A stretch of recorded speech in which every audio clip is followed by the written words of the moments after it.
All right, the first problem here is asking where y equals sine squared and y equals x cubed have the same slope. So what I'm going to do is go over to my graph, and I'm going to plug in sine squared, which requires me, by the way, to put in sine of x and then square that.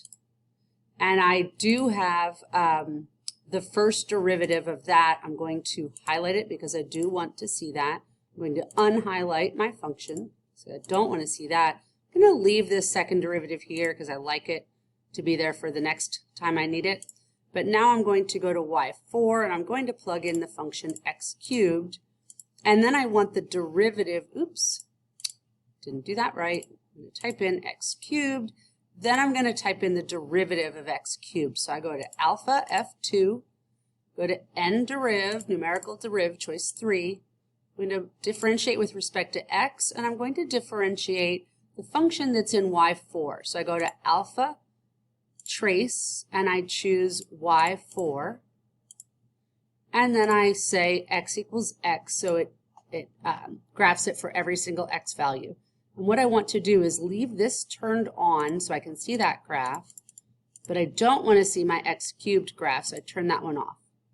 So you'll see that I have the derivatives of each of the functions visible to me.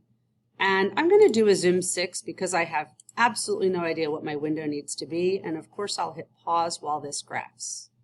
Okay, graph is done. I see my zoom 6 is really hard to see what's in here, and I really want to know how many intersection points there are. So I'm just going to zoom in right at the origin there, and I'll hit pause while it graphs again. All right, now I have a better view, and I can see that there are 2 points of intersection for this derivative graph. So my answer is C for these 2 derivative graphs, I should say. All right, number 17 is really a chain rule problem, non-calculator. I really want to rewrite this as cosine of 2x all cubed, which shows me that the cubed is my outside function. So I start by bringing down the 3. I drop a degree here to a squared. Then I multiply by the derivative of cosine, which is negative sine.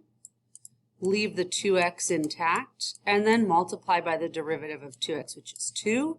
And if I rewrite this, I pull out all my constants to get a negative 6 out in front, and then I need a cosine squared and a sine, so my answer is going to be E.